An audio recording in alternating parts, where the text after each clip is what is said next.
Olá amigos, tudo bem? Sérgio Francisco falando. Para os que não me conhecem, sou cirurgião cardiovascular, sou mestre em pesquisa na saúde e tenho um aperfeiçoamento em MBA em gestão, porque essa é uma parte que eu acho que o médico tem que cuidar também. Mas direto ao ponto, vamos falar sobre qual que é a minha avaliação aí como cirurgião cardíaco sobre o estudo ISQUEMIA. Meus comentários sobre o estudo ISQUEMIA, eles vêm muito ao encontro de mais do que uma otimização do raciocínio clínico-científico, de um resgate das melhores práticas clínicas em atendimento pré-intervenção, seja ela diagnóstica ou seja ela terapêutica. Então, para resumir, o estudo ISQUEMIA ele já foi, assim, está sendo, né, extremamente e extensamente detalhado. Pouca gente tem questionado o estudo de maneira muito veemente, afinal de contas ele não testa duas estratégias de revascularização, mas ele testa estratégias de revascularização, quer cirúrgica ou quer intervencionista, versus o melhor tratamento clínico possível.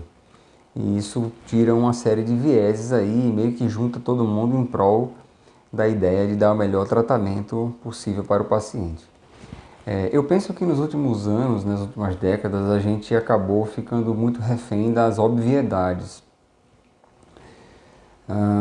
fazendo julgamentos talvez simplistas, por conta da indicação de diagnóstico intervencionista precoce, por conta da obviedade que isso traz em ver, e a ansiedade que isso traz em ver por dentro, né, como é que estão as coronárias diante de um paciente que tem fatores de risco e muitas vezes um teste funcional positivo, uma cintilografia, um ecostress, um teste ergométrico, ou mesmo angina, né, típica.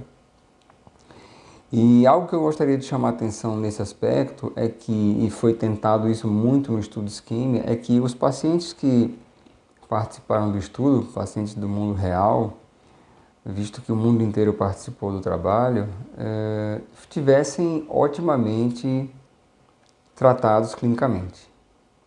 E aí, trazendo para a nossa realidade, isso não é sempre um fato. Nem sempre nossos pacientes estão com dose máxima de beta-bloqueador quando indicado, o controle perfeito da hipertensão quando indicado, com doses ótimas de estatina, com níveis baixos de lípides, com diabetes controlado, enfim. E muitas vezes a gente acaba indicando o paciente para o cateterismo num cenário diferente desse.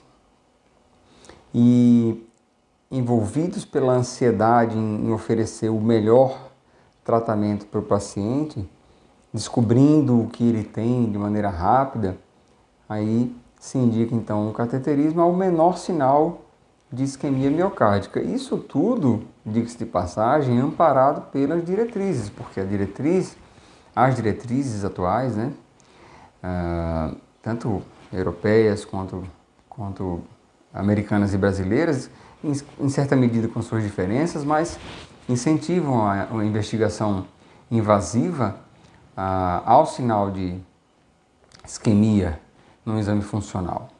Porém, a gente precisa lembrar que para isso o paciente tem que estar otimamente tratado.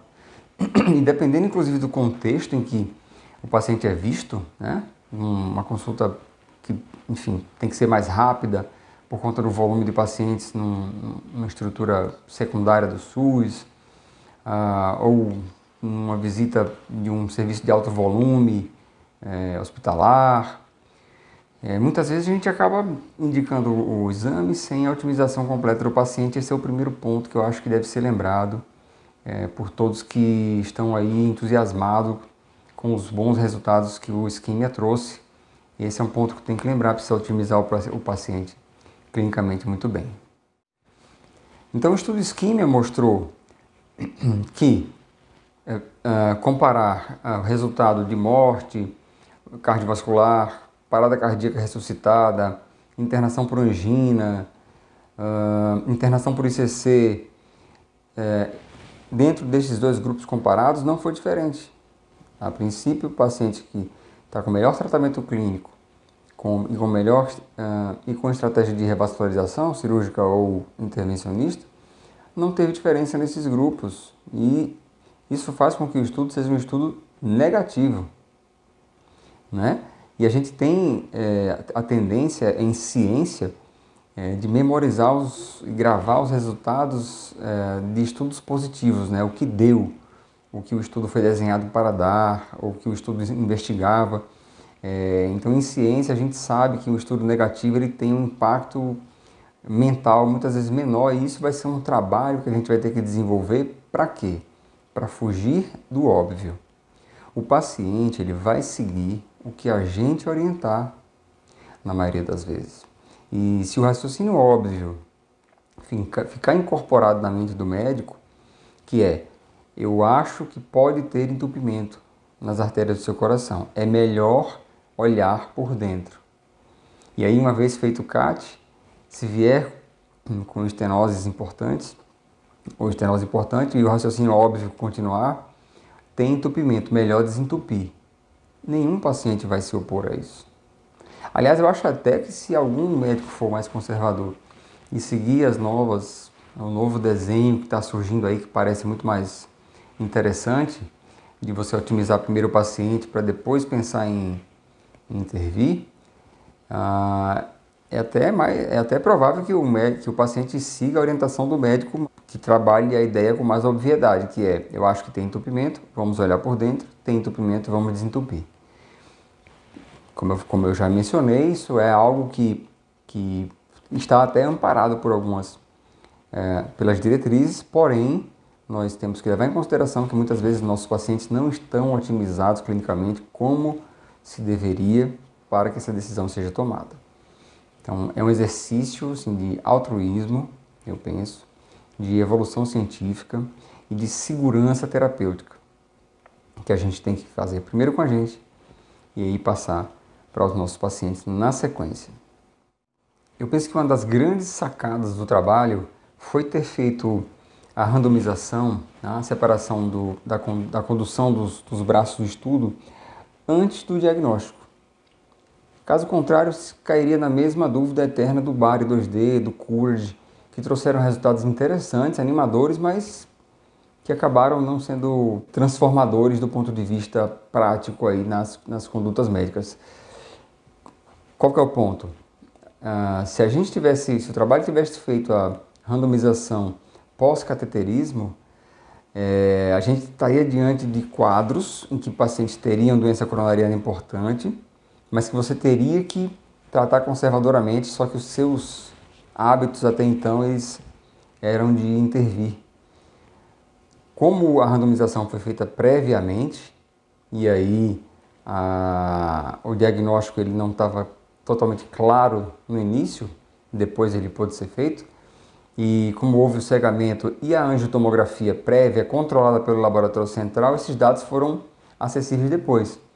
Mas na randomização cega, para os médicos que conduziam o paciente durante o estudo, isso trouxe uma segurança, porque você sabia que pelo menos o paciente não tinha uma lesão de tronco, né? Ou que o paciente não tinha lesão coronariana nenhuma. Então você excluiu os extremos e ficou com os pacientes do perfil adequado para o trabalho.